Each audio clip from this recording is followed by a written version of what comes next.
Oi, gente, tudo bem? Bom dia, bom dia. Vamos lá, vamos falar sobre modernização conservadora, dando continuidade à nossa aula da semana passada. Vamos lá. Considerando processos históricos, como os que abordamos anteriormente, muitos autores caracterizam a mudança social no Brasil como uma modernização conservadora, ou seja, porque ela ocorre sempre por meio do Estado, ou seja, de cima para baixo, e na maioria dos casos tem o controle do Estado, e aí não é tão legal. Vamos ver o que pensam alguns pensadores a respeito disso. Francisco José de Oliveira Viana, 1883-1951. Sérgio Buarque de Holanda, esse vocês já ouviram falar, 1902 a 1982. Azevedo Amaral, 1881-1942. E Nestor Duarte Guimarães, 1902 a 1970. Esses foram os primeiros a analisar a questão da modernização no Brasil. No período de 1920 a 1940, pode-se dizer que todos esses pensadores, de uma forma ou de outra, havia uma ligação entre o passado colonial e a situação daquele momento em que o Brasil estava. O passado colonial deveria ser eliminado de vez para que o Brasil saísse do atraso e pudesse se abrir para possibilidades de uma mudança social, mudança no todo. Sérgio Buarque de Holanda, em seu livro Raízes do Brasil, escrito em 1936, fez uma crítica às elites anacrônicas brasileiras. O que seria uma elite anacrônica? É uma elite que não está acompanhando o momento que o país exige. De algum modo, eles queriam permanecer numa espécie de atraso para não beneficiar as minorias. É isso. Então, Sérgio Buarque procurou discutir a possibilidade da promoção da modernização no contexto de uma organização social nova e uma democracia que funcionasse. Uma democracia efetiva. Em vários escritos, mas principalmente em seu livro Instituições Políticas Brasileiras, 1949, Oliveira Viana, outro pensador, atribuiu a estrutura do poder e da sociedade na Primeira República, que estava baseada no latifúndio e no poder local dos coronéis, a razão do nosso atraso para a superação dessa situação. Então, para Viana, o problema estava no poder que os coronéis exerciam, a questão do latifúndio, que fazia com que o Brasil ficasse ainda atrasado. Viana propunha uma série de reformas e um poder central forte que faria oposição às oligarquias locais e regionais, além de garantir a unidade e o desenvolvimento nacional. Corretíssimo. Vamos para outro pensador, Azevedo Amaral.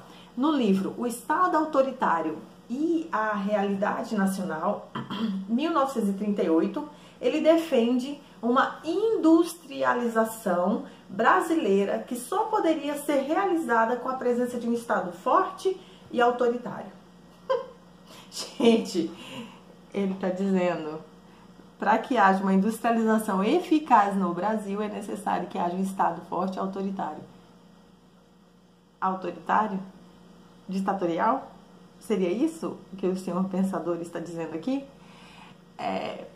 Então, esse pensador aí, nós vamos mais devagar com ele, tá bom? Azevedo Amaral, grava o nominho dele. Já o pensador Nestor Duarte Guimarães, no livro A Ordem Privada e a Organização Política Nacional, 1939, destacou a visão privatista como um dos traços culturais do Brasil. Para ele, o Estado era fraco, apesar do governo ser forte. o que havia era o domínio privado do Estado, que sempre ficou nas mãos das grandes oligarquias. É uma verdade. Provavelmente o Nestor Duarte podia ser pró João Goulart ou poderia ser pró Getúlio Vargas. Não sei, não dá para saber.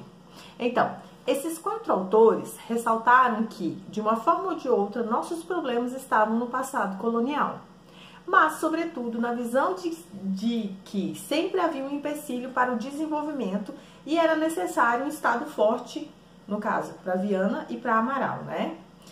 Ou uma sociedade democrática, para Holanda e Duarte, que é o correto, né, gente? Uma sociedade democrática.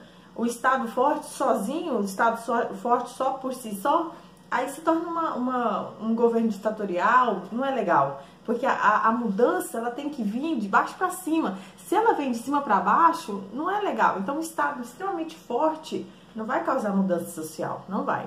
Então, eu fico com Holanda e Duarte e eu sugiro vocês ficarem também. Nas décadas posteriores, vários autores se mostraram preocupados com a questão das mudanças sociais no Brasil. A maioria deles procuravam demonstrar que havia uma vinculação entre o passado colonial brasileiro, principalmente a escravidão, e a situação social que se vivia. Apesar de todas as mudanças ocorridas até então, esse passado estava evidente na estruturação das classes sociais do Brasil e do Estado, o Estado sempre a serviço dos que detinham o poder econômico, além dos grandes proprietários de terras, os industriais, nacionais e estrangeiros e o setor financeiro. Gente, olha, isso daqui não mudou nada, absolutamente nada, continua igual. Nós continuamos tendo trabalhos análogos à escravidão. Óbvio que nós não temos mais a escravidão e nessa época aqui também não tinha. Nós não evoluímos.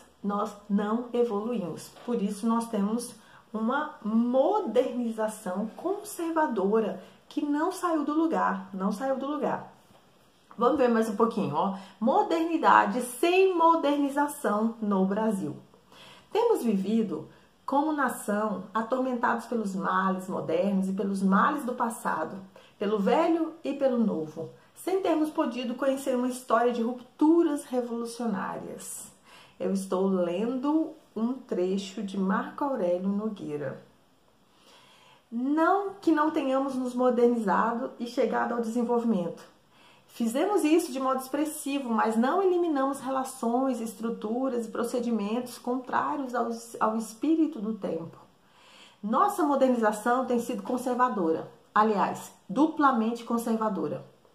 Em primeiro lugar, porque tem se feito com base na preservação de expressivos elementos do passado, que são assimilados, modernizados e tornados funcionais, alcançando tamanha força de reprodução que conseguem condicionar todo o ritmo e